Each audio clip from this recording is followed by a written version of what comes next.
We're live. This is the background going 5, 4, 3, 2, 1. Live. This is an adult show.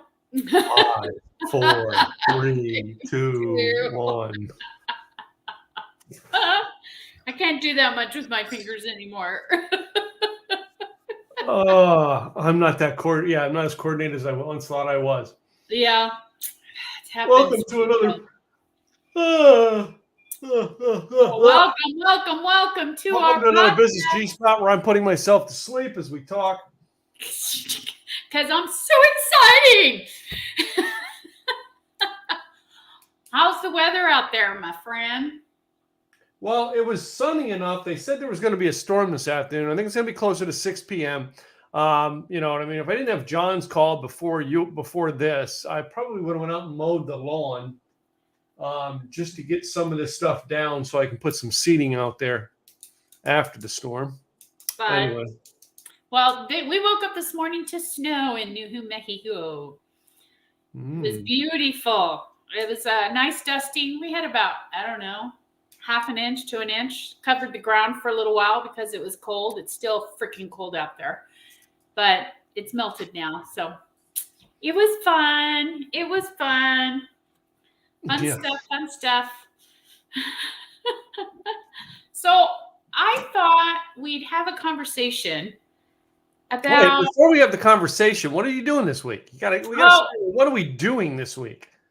Oh, wow. What's going on in your world? All right. Before we get too serious, we got to do the goofball stuff. Well, here's the thing.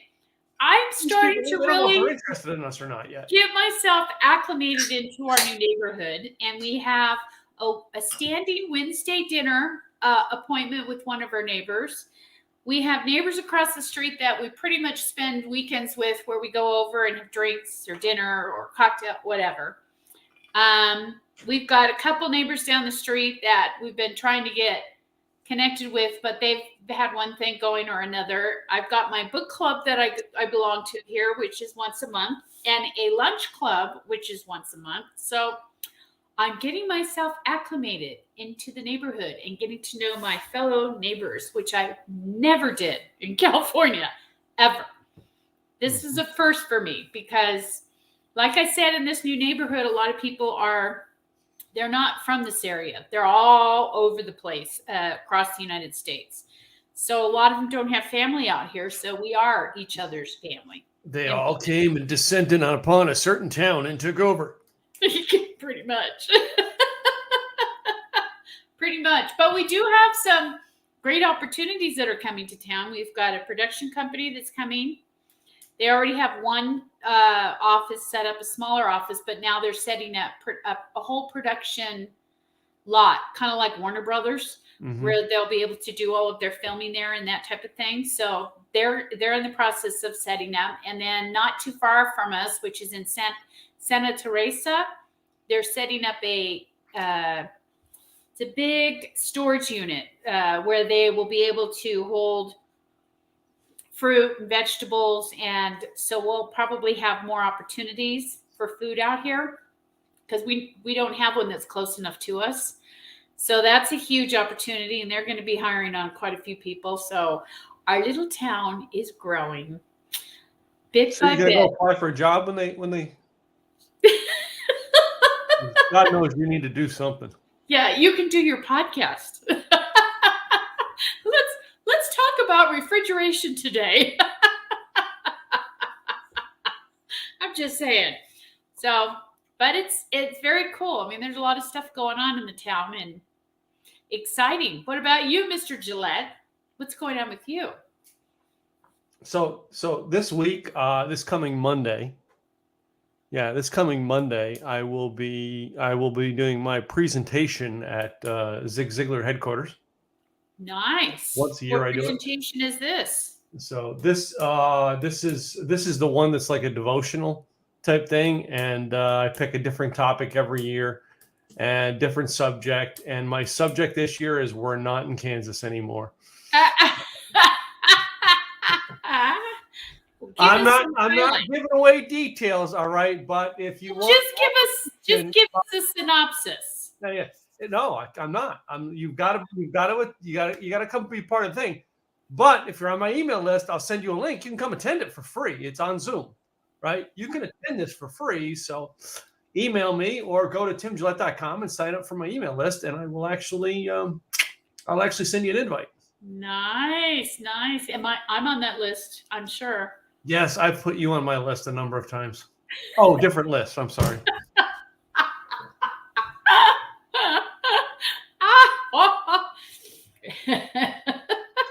It is what it is. Yeah.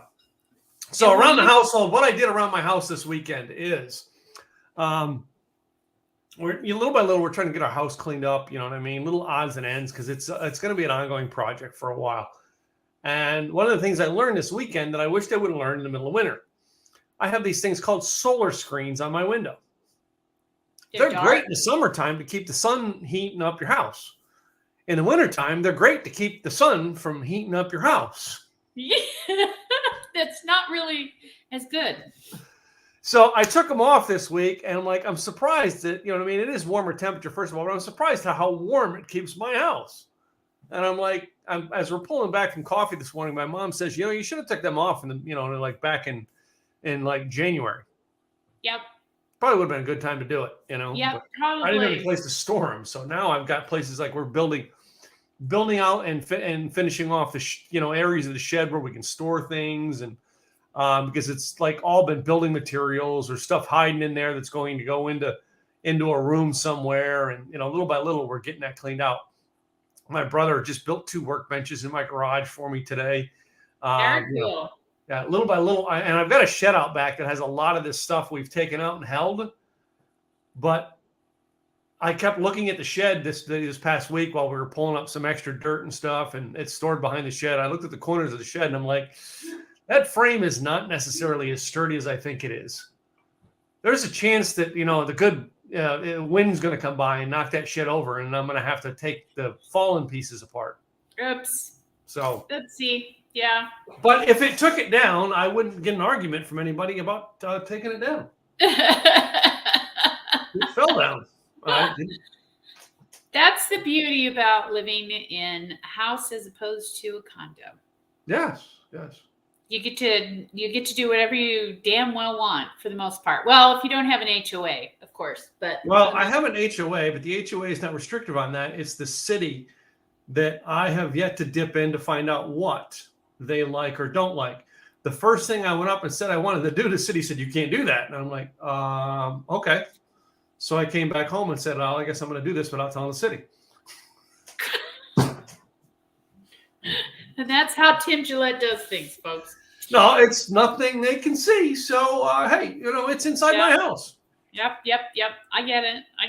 I mean, this is in our neighborhood, this is the first time we've lived with an HOA. So it's different. I mean, we're not doing anything that they come in and say, no, you can't do that, or no, you can't do that. But of course, anything you do in the front, you have to get prior approval in regards to statues and paint and that type of thing, which we've never had to do before. And we don't plan on changing anything anytime soon since it's a brand new house. So I know. Not really going to apply to us for now. Yeah, the front of ours is I'm going to put up this privacy fence I'm going to have built and put up. But I got a guy coming tomorrow because these trees out here are, I'm seeing what leaves are growing in, and I'm still seeing half the tree that leaves aren't growing in on. And I'm like, I got a guy coming. He's also going to look at all my shrubs, and I'm going to probably pay this guy to just rip them all out. Time to chop it down. Well, chop them all out of here, take them all out of here, and clean it up. And the funny thing is you talk about your screens, and it always reminds me of the show My Cousin Vinny. Yeah. So you could tell me you saw these 2 people with these dirty screens and this dirty window and all of these bushes and this tree, and beyond a shadow of a doubt, you saw that these 2 were the one that got in the car and took off. Yeah. Oh, wait a minute. I was going to switch to show you what it looks like out my window without the screen.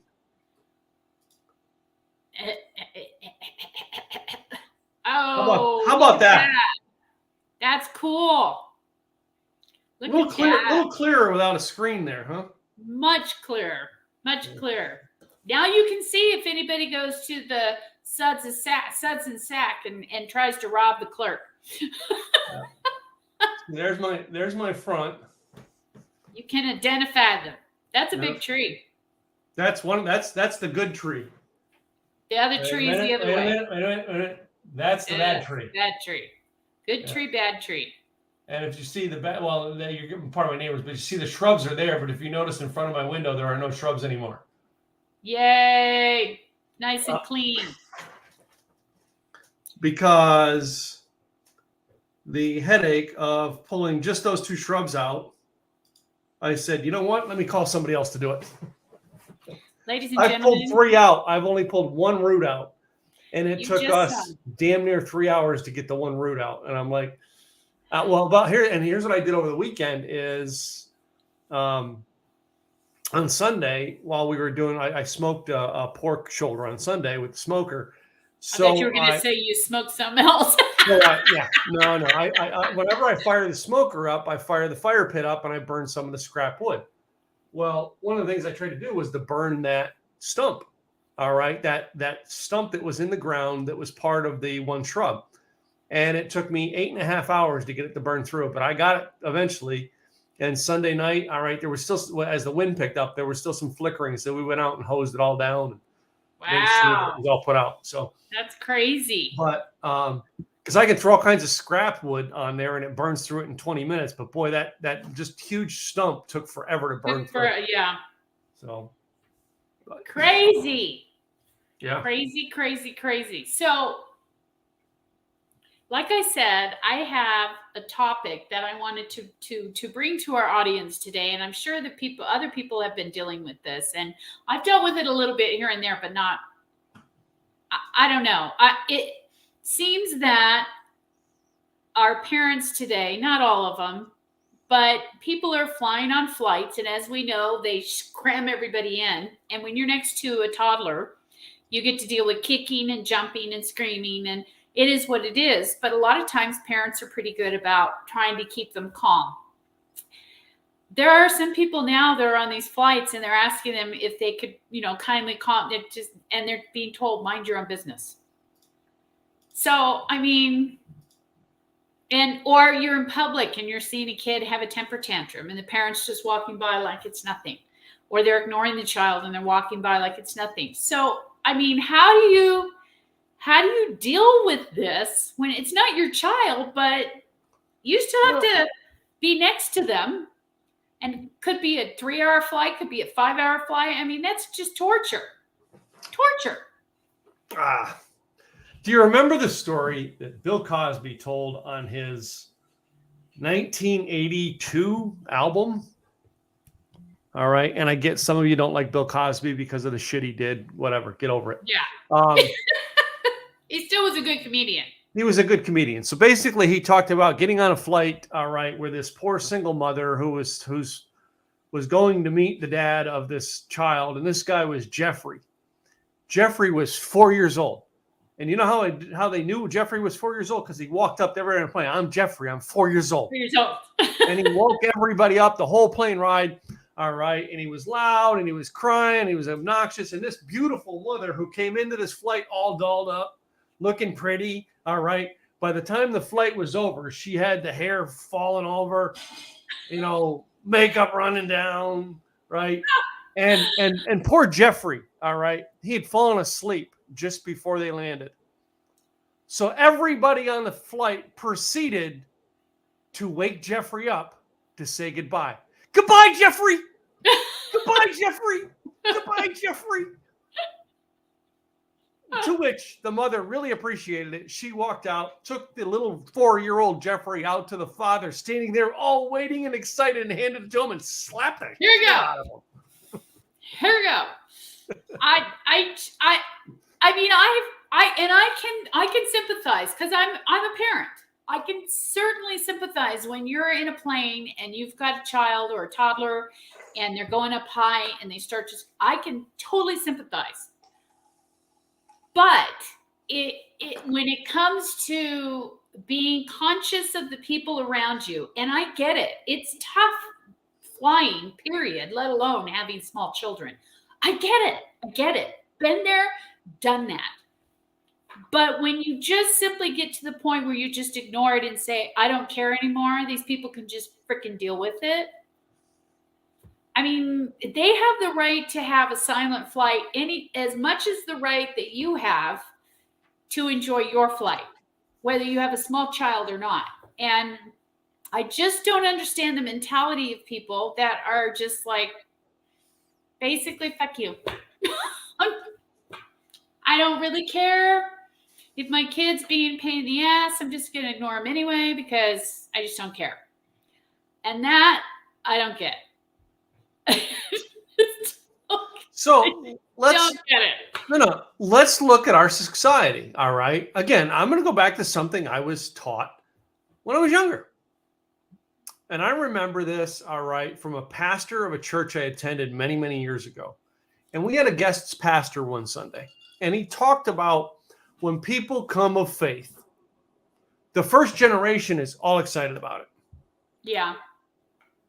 The second generation, yeah, they kind of follow along because mom and dad took them to church every week. Yeah, and it was boring. The grandparents are like, who's God?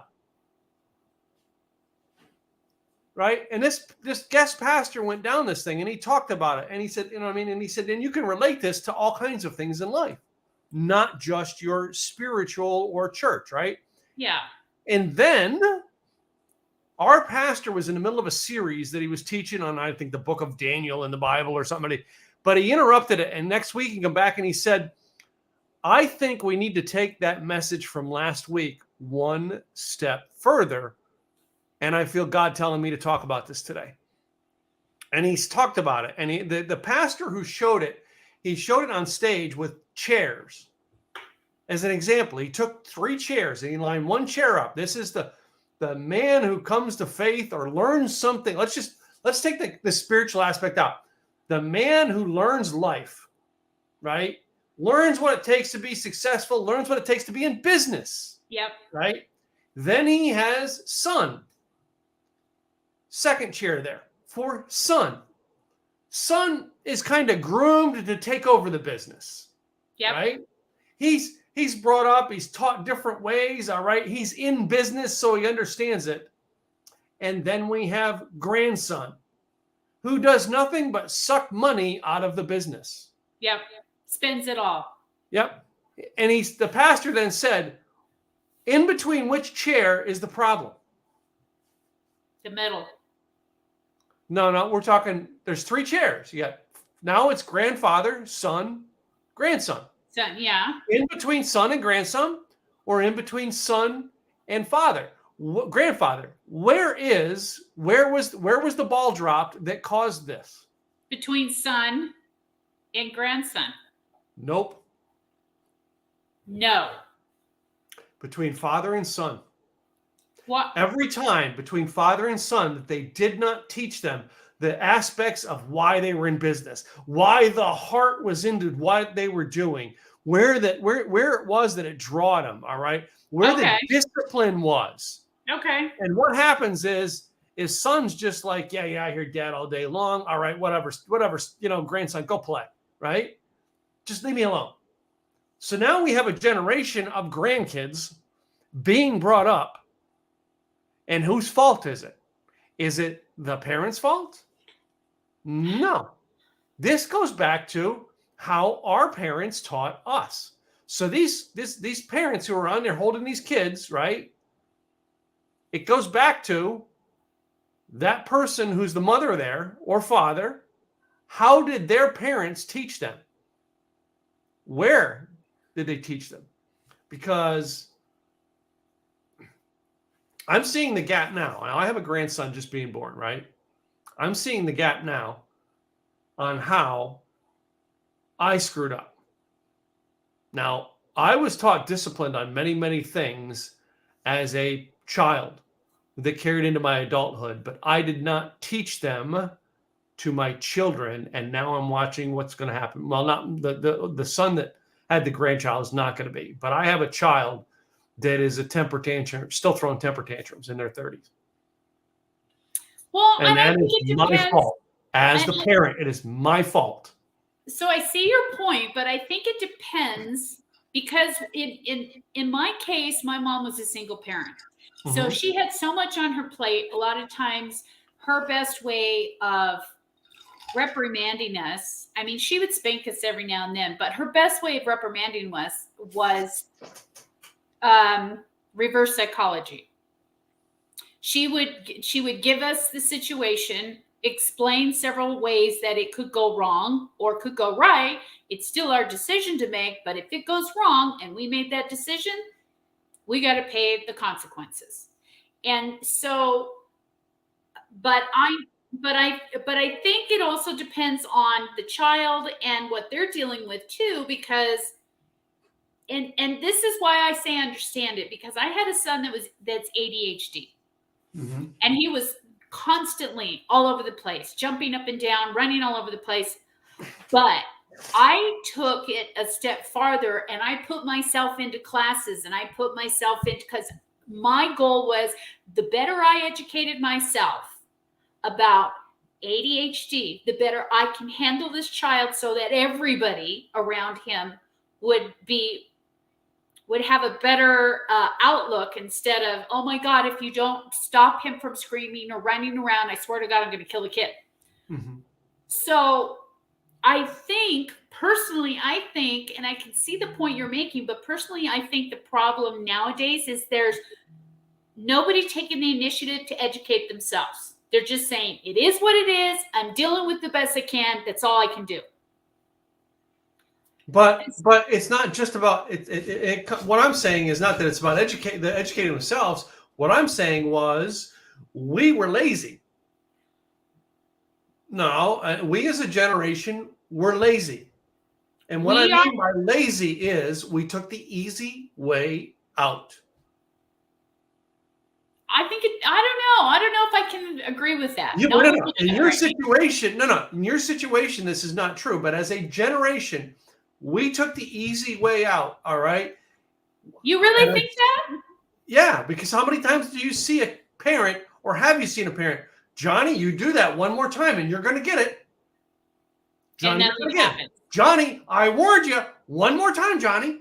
And nothing Johnny happens. knows that mom's not going to do nothing but sit there and give warnings. I see. I see what you're saying. You're not consistent. I think it's not you lazy. and I. We're talking a generation has done this. Yeah. And Johnny knows there's no consequences. I see what you're saying. Yeah. Did you see that movie with Ben Affleck called The Accountant? No, I have not. Very interesting movie. This kid was born, Ben Affleck's character was born and as a child had a high functioning form of autism. Okay. Right?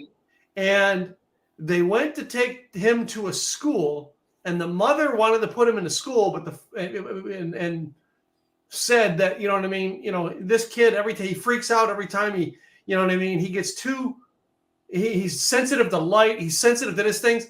And his father said, we don't need to take him and put him in a place where he doesn't see that. We need to put him in a place to where he gets used to that. Yeah. And his father taught, and the mother ended up leaving, and the father ended up raising the boys and teaching the boys through martial arts discipline. All right. How to, train yourself to handle the pressures that come around you. Right. Yep. And made this man, when you show him later on in life, he became a very highly disciplined person. All right. Granted, he did some bad things in the movie, but the point of it was the father said, we need to make sure he understands that the world's not going to get easier for him. No. We need to get him to be able to adapt to this world.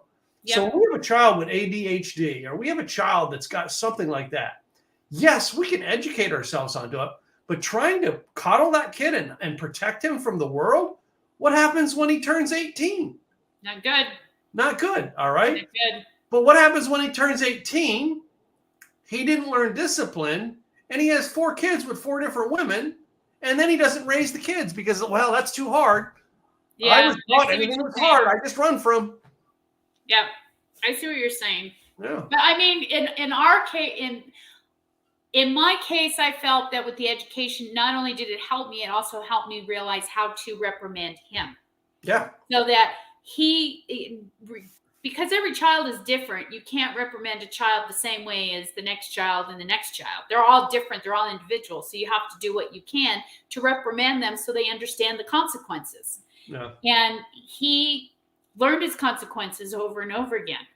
But we had a saying, because along with ADHD and all of these other ailments that these kids have, my understanding is a lot of times it's in the frontal lobe where it talks about decision making. And that's why a lot of times they act, but they don't think about it. They don't think about it till after the fact, but then it's too late. So no, it's not. No. It's not, because that is where you teach people, when you take this action, this is the result that comes. I understand that. We are not teaching these kids. So I understand that. But when in our case, what I did is this doctor told us that it's not necessarily giving these kids meds and so forth. You have to reprogram their brains just like a computer, so that they will think for themselves and figure it out and know what the consequences are. So we had a saying every morning before he went to school. I would tell him, what are you going to do today? He'd say, I know, Mom, I'm going to think before I act, think before I talk, think before I walk. So that way it made him realize he had to utilize that frontal lobe to make those decision-making mechanisms. And to this day, now he understands that. And of course, now he's a father, and now he gets to reprimand his child when that time comes. Yeah. So, I mean, I guess I can see your point when it comes to maybe being lazy, but I think a step further is not necessarily lazy. I think it's just giving up. It's too hard. Yeah, it is. And not being lazy. I use the word lazy, but it is. It's giving up. It's giving up, or the consistency. It's like one day you're so mad that you make them, okay, that's it, I'm done. But the next day you do the same thing where it's, okay, Johnny, now don't do, okay, now John, one more try. Now I'm going to count to 3, and you don't give them the consequences. But I think as a single parent, a lot of times it forces you, because you're the dad, you're the mom, you're everybody. And I can see how a lot of times single parents, it's easier just to say, you know what, I don't have the energy for this right now. Go to your room and play, or here's a game. Go play in the game. Just leave mom alone for a while. So I can see that to a certain degree. But it still comes back to the question of, how do you deal with this when it's not your child, but it's sitting next to you, jumping up and down through the whole flight? And you're trying to talk to this mother about, how would you feel if that was my kid and this was the opposite? You'd be pissed at me. I'm going to say something to the fact that may piss some people off. When does that never happen? If you make more money, you just buy the first class ticket where the kid's not sitting. Yeah. Just saying. Go make more money. Build a business so that you can buy an upgrade. Yeah. I mean, I don't know.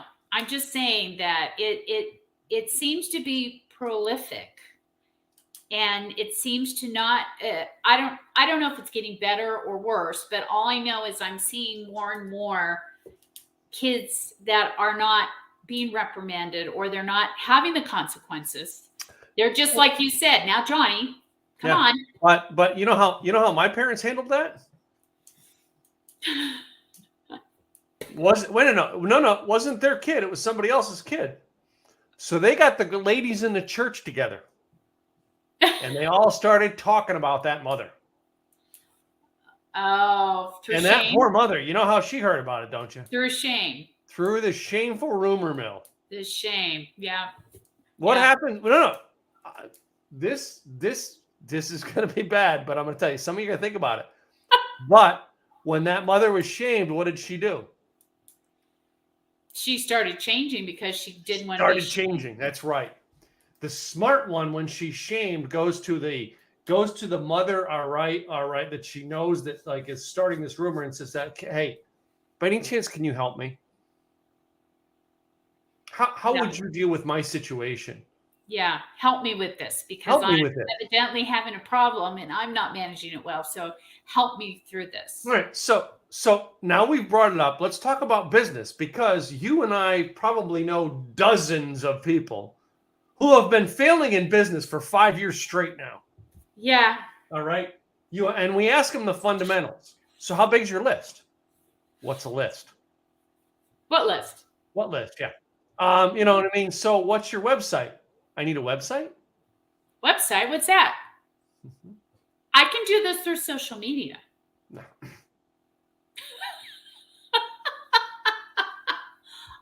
Wait a minute. I don't need to advertise. I'm just going to put a free post up on social media. They'll come. They'll come. Yeah. They'll come. Just like the Field of Dreams. If you build it, they will come. Yeah. They will I don't know. I don't need to do that. I'm going to networking functions. You know, it's the same 6 people, and I go to 6 of them, and it's the same 6 people in all 6 every week. Yep. But I'm networking. You're not fucking networking. I'm doing something. Yeah. You're going to a coffee hangout. Yeah. You're going to the what do they call it? You're going to the gossip club. That's all you're doing. You ain't networking. You want networking? Pay $50 and go to a dinner function that you got to pay to get in. Yeah. All right. And the free coffee.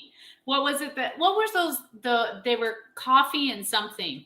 And you paid $5 to get in. Yeah. That was it.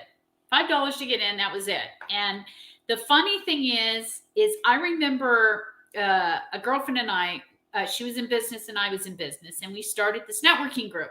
And we wanted it to be for brand new entrepreneurs like ourselves, pretty much.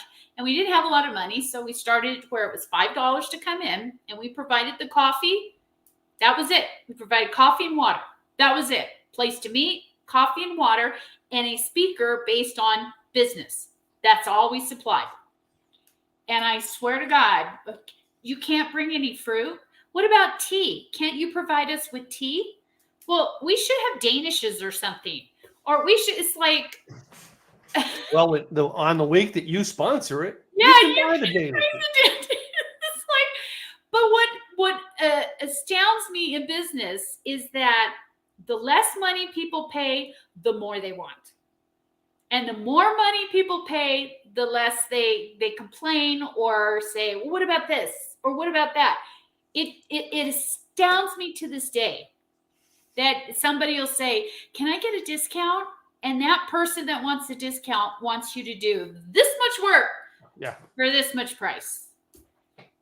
Okay, so I run discounts every now and then.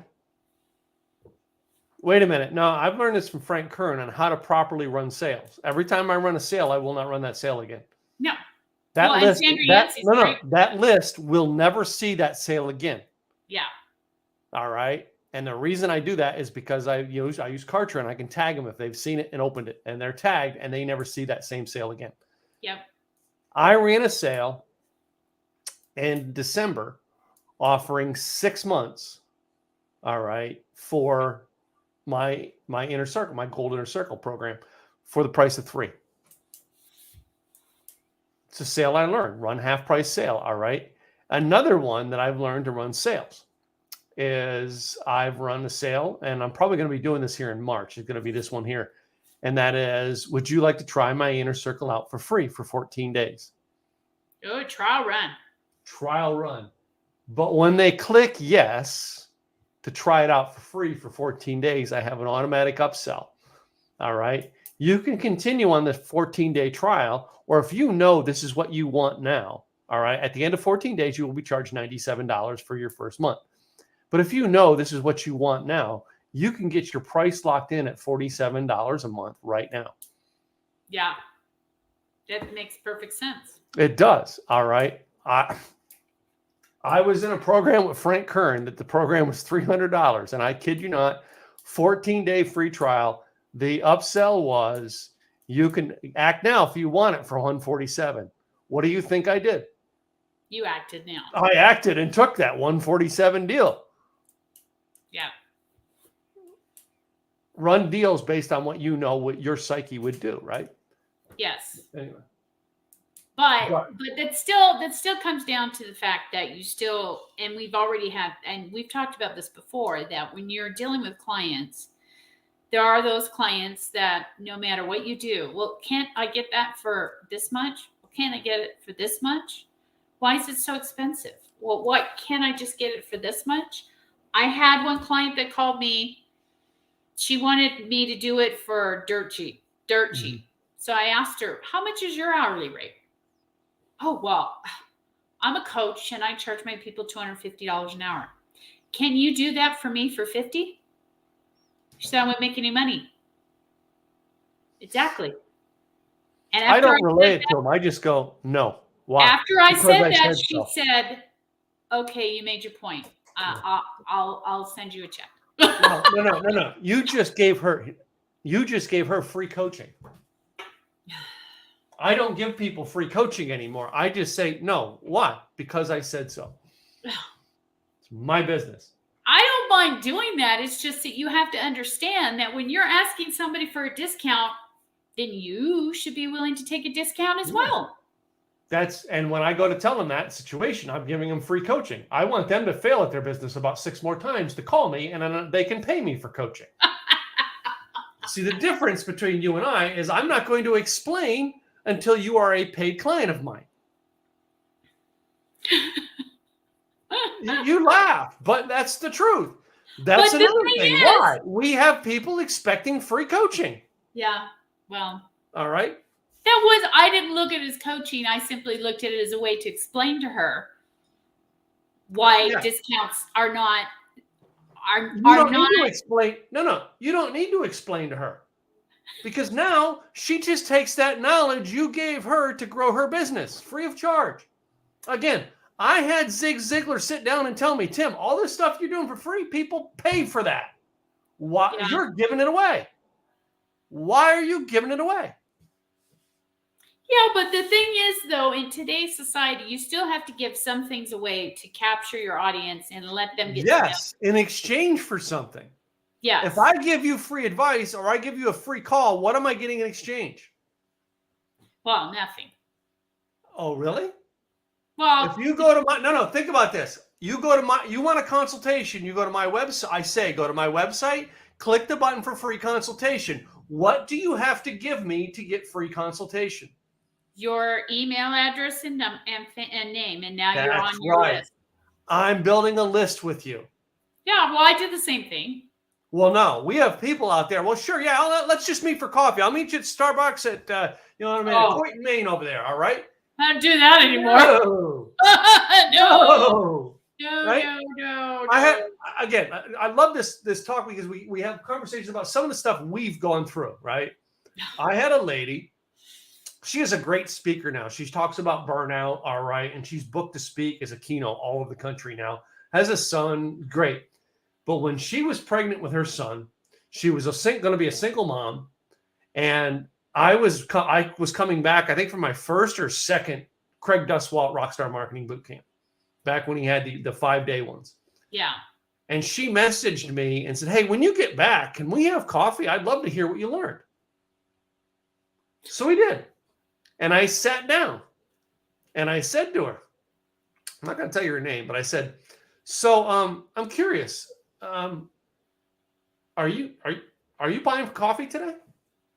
I can't. I'm working as a waitress, barely making ends meet, and so I can't afford to. I said, oh.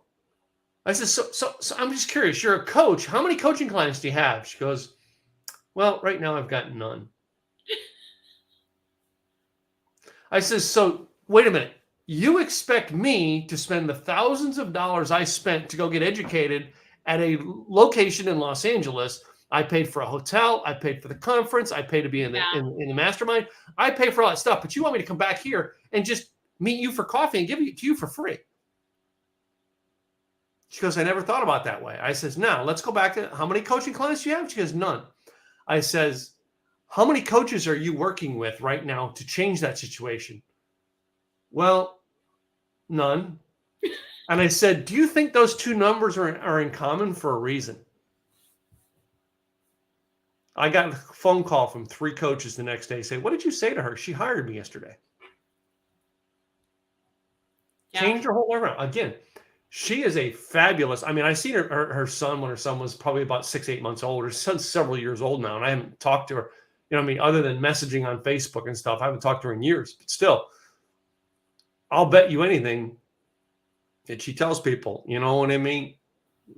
Had I not sat down and got that, and I mean, I gave her a free coaching lesson at the expense of a lesson of how bad she looked. Well, and when I first started my business, I was just as bad at that. I didn't know any better. I'd never started a business before, so I never looked at it that way. No, and we all did. I remember talking to this woman that was, I mean, she was really good at business and so forth. And I asked her the same thing. Hey, I would love to pick your brain.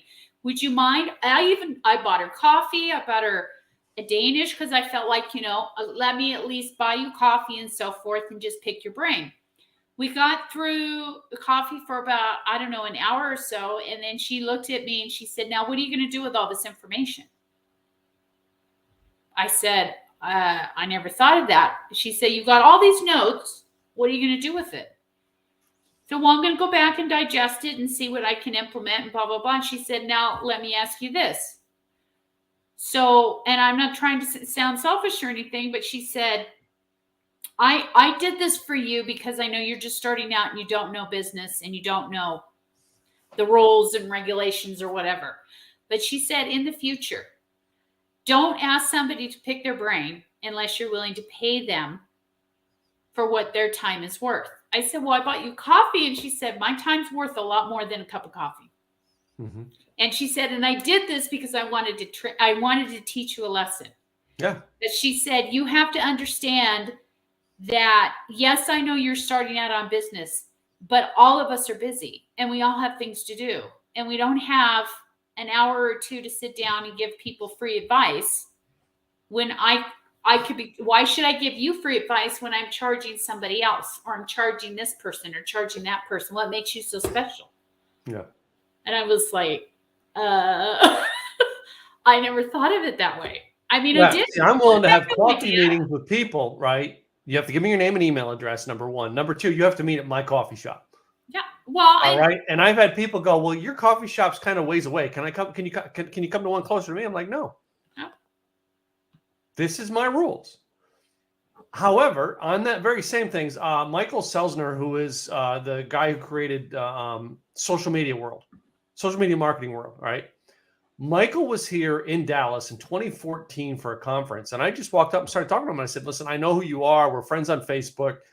I want to introduce myself and say I'd like the chance to get to know you. And then later on, as we were finishing up the conference, I said, so are you heading out right away, or is your flight right away? And he goes, well, my flight's at 10 p.m. He says, I was going to get dinner first. I said, well, would you allow me to take you to dinner? I would take you to dinner. I'll buy you dinner, and I'll take you to the airport tonight. And you know what I mean? Just that's for some advice. This is something that what he did that I want to get into doing now. Is when people are willing to come up with that attitude. I was willing to come up. And I did. I took him to the airport that night and dropped him off at his terminal after we got done. I kept my word. I lived here. It didn't matter to me. I get down there to have dinner with him, and he invites 3 other people. The 4 people that I'm sitting with were probably, this is 2014, probably worth, about $35, $40 million. Wow. And they turned to me and says, well, Tim, and I wasn't expecting this. I came there it stunned me when they did this. We're here. We do this when we go to events. We gather a group. We have a group. I forget what he called it, but we have a group that we put together people when we meet, and we chose you. We're here. You get to pick all 4 of our brains for the next hour, and we're buying you dinner. Wow. Now, I want to do that. It's like a brain trust, basically. Yeah. So you get at a conference, you get 4 people. And if someone actually has the audacity to say, hey, listen, I'll buy you dinner, right? You find the one person, you grab the 4 of you, you go sit down and you just say, okay, we're here to help you this time. What do you need? And I'm telling you that I'll never forget Michael Selzner from that. That was one of the most influential dinners I ever had, because of the fact that all I did was going, hey man, I'll buy you dinner. But I've always been the person, like, I mean, you're coming into town. Casey Everhart, when Casey Everhart comes to Dallas, I've always said, Casey, I'm your chauffeur. I'll pick you up at your airport, take you to wherever you got to go. Why? I get to pick Casey's brain. I take Casey out to have barbecue. I get to pick Casey's brain. Yep. But it flips. Casey now has said to me, I love our barbecue sessions because he says he gets to pick my brain. And I'm the whole, I mean, we both think we're picking each other's brain. That's where business is built. When you get to a level that you're still grabbing people and saying, hey, let me take you to dinner. And they're like, yes, because of the fact that you're both successful and you both want to feed off that success and feed from each other. It's exactly why we created the show, all right, to feed off of each other. Yep. Right? Yep. Yeah. But I mean, that still goes back into when you've got clients that are brand new to the business and they just don't know. They just don't know. They're thirsty for knowledge. They're thirsty to figure out what are the next steps they need to take and so forth. But they don't know that what they're asking is not necessarily. Okay, well, let me ask you this: if someone does take you to a dinner and knowing they're going to pick your brain, do you have a sales pitch ready to give at that dinner? No. I do. I always do. All right, and I say yes. I am willing to sit down and have dinner with you, but I get to give you my sales pitch. Yeah. No. And I want you to think about that, because they just spent 45 minutes, an hour asking you questions. You know exactly what they're looking for to sell them on getting in your program. Yeah, probably. But I don't do it a lot, because I used to do it a lot, but I don't do it a lot. And so and I think I don't know, I still come from the adage that, yeah, sometimes they just want to talk and not necessarily get their, I don't know. I still think there's a place where, just like with investors, they invest in companies that don't have the money, and they invest in them because they think they're a good opportunity, that they have the options and the wherewithal to get them going and be successful. And I think sometimes when we give our time to somebody who is, like you said, they were willing to give you time because you offered to give them dinner, as well as take them to the airport. Well, I offered this woman coffee, and I offered to buy her coffee and so forth, because I felt like, that's the least I could do. But she also educated me on, there are times when people just constantly ask and they take. Yeah. And that's kind of how you have to find that happy medium, I think. Yeah. In regards to, is this a take moment, or is this a learning moment that, okay, now we can start to talk about this in business and see how we can learn. Because sometimes, even with a brand new business owner that's just starting, you can still learn something from them, even if you're a seasoned business owner. Oh, yeah. You can learn. It doesn't matter. And I think a lot of times, as seasoned business owners, a lot of times they won't take the time of day to talk to somebody who's not, because they think, really, come on, I got so much on you. There's nothing you can teach me that I don't already know. And that's not the way to go into any type of relationship, whether it be business or not, is because we can all learn from each other, regardless of where we're at in life or what we're doing in life. We can all learn something. Mm-hmm. So, as you're explaining that, I thought about it, how often we are willing to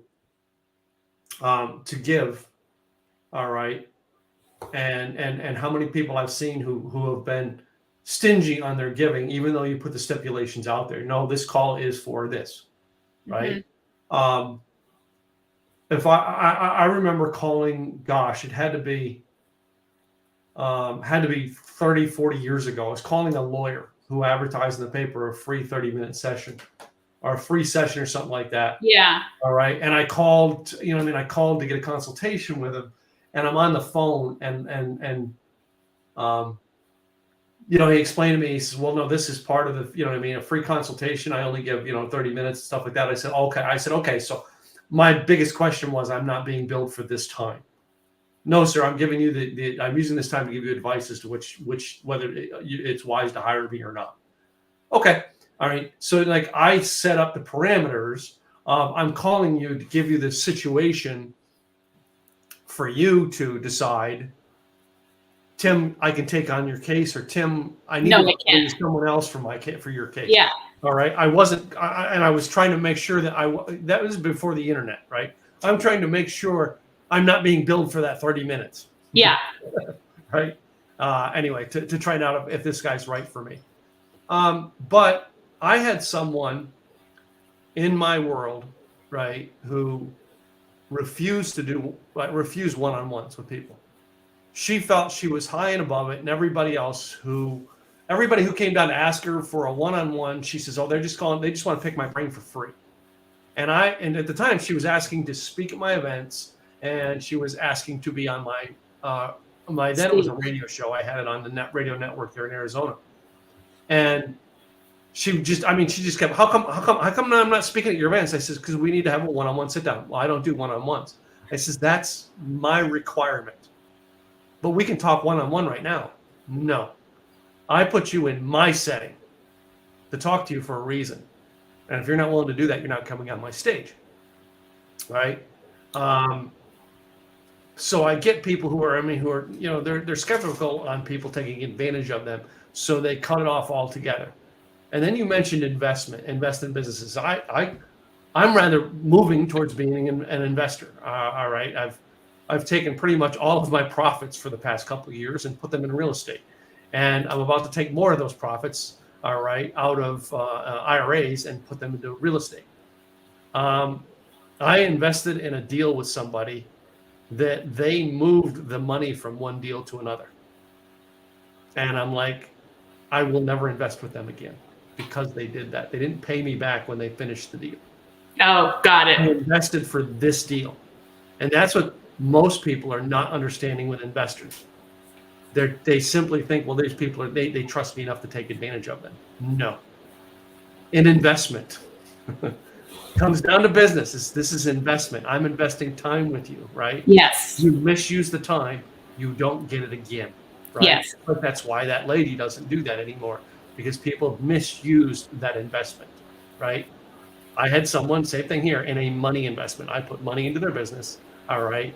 And when they sold out or moved out of that venture into another venture, they took the money and moved the investor's money to the new venture. And I'm like, that's a investor's rule number one, no. None to do. Yep, and I will not, all right, invest with that person. Even if they call me with one of the greatest deals in the world, I will not put 10 cents in a deal with them ever again, all right, because I still did not get my money back. Well, and that's kind of like Shark Tank, if you think about it. They're there to invest in a company. That's right. And a lot of times when you see these people come on board and they talk to them and they'll ask them, the one thing they'll ask is, are you selling this product right now? Yeah. And they'll either say, yes, we've sold. Okay, how many units have you sold? And for how much? Oh, we sold this many for this much. Okay. Or no, we haven't sold any yet. That's why we're here, is to get the money. Yeah. And 9 times out of 10, when somebody's there in front of them and they've not sold the product and they haven't sold any units whatsoever, don't get funding. Yeah. But the key thing about, I think, with Shark Tank that we were like talking about is you've got 4 people there that are multi-million-dollar business owners. 5 people with their multi-million. Yeah, 5 people. Sorry, yeah. Multi-million-dollar business owners that know business, but they're also, in a lot of respects, giving them advice that they're not going to get anywhere else. But a lot of times when the people get their feelings hurt. Hold on a second. You're going to invest in me, but you're going to take, what are you doing? See, the conversation is so lively that Tim is going to take a picture. outside of his window. Outside of my window, there's a guy who just pulled up with a truck with a thing full of water, and he just pulled the plug and he's draining the water into our sewer system, into our drain system. So you're taking a picture. Got it. So I took a picture of it. Got him. Citizens arrest. Citizens arrest. Oh, I'm not citizen arrest. I'm just gonna. I'm just going to kindly forward that to the city officials. Yes. I'm just saying, though, on Shark Tank, a lot of these people get upset when they say, okay, I'm going to invest in your business, but I'm going to take 50%, or I'm going to take 30% or whatever of the profits. And they're like, what do you mean? You can't. No, it's like, I'm investing. I'm putting my money in to make money. Business. What do you expect me to do? Yeah. And I put my money in there to make money. Oh, no. Yes. I love watching Shark Tank because it's a business lesson. Yes. And it's a great business. I mean, going back to our kids scenario in the beginning of the show, you can tell the new business owners from the seasoned ones. Yeah. All right. I mean, I was there one time when a guy was offered to buy 100% of his company. And the amount of money he was offered, I would take that freaking deal. Yeah, and start a new business. And exactly. Start something different. No, my baby, right? No. And I'm like, dude. But wouldn't you rather have this much as opposed to this much? Yeah. But they don't get it. There's a reason that these guys who are sitting on that panel have what they have. I don't watch Shark Tank to figure out how to get a shark to invest in me. I watch Shark Tank to learn how to be the shark. Yeah. And what they say. And they give really good advice to some of these people. Yes. They'll tell them, I'm not going to invest in you. She's not going to invest in you. There's a reason why. Can you figure out what that reason why? What is the main denominator here why none of us are investing in your product? And they're giving them key information that some of them go back and they've actually gone back and interviewed some of them where they didn't get money. Yeah.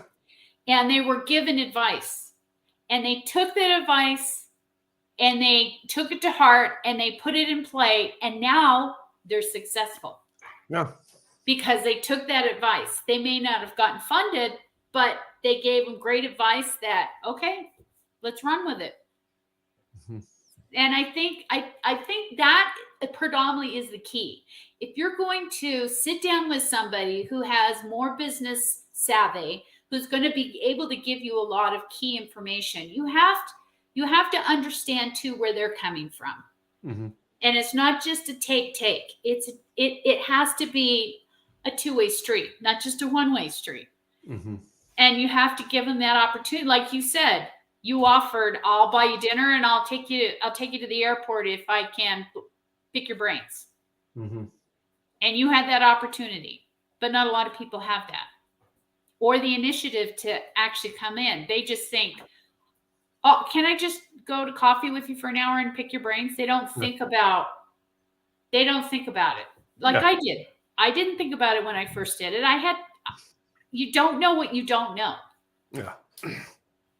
You'll learn. So yes. Well, it's coming up on the top of the hour, all right, and we're going to have to get our show get ready to close here. But before we do, I want to ask you, all right, are you know what I mean? No, I think we'll talk about this off the air today. I got a note here that I just reminded me I wanted to talk to you, and I was like, I should have talked to you before we went live today about it. But anyway, because I can create something anyway. I can create it on the fly later. Got it. I mean, hopefully when you watch this, the audience, when you watch this, you learn something from this, because that's our goal with this, is that we talk about life. And yes, we talk about our houses and so on and so forth. And we try and start these things out talking about us. So we're real people. We've gone through this at a lot. Yeah, we're real people. Trust me. We're real people. Screwed up so much. We got mounds of things that we can help you fix. Real. But a lot of the things we're talking about in business, we've already been through. Either we've done it or clients that we know have done it. So hopefully you'll find the information that we're getting at the top of the hour. You find the information helpful, that you can just take a nugget. Even if it's just 2 nuggets, it's going to help you in business. That's right. Take it, run with it. All right. I'm Katrina Garcia with KG Website Designs, and my partner over here. Yeah, Tim Gillette, Simple Easy Marketing. TimGillette.com. until next week. We will see you guys next week. We've got something really, really cool to talk about next week. Thanks for Make watching. sure you're here. Yes, make sure.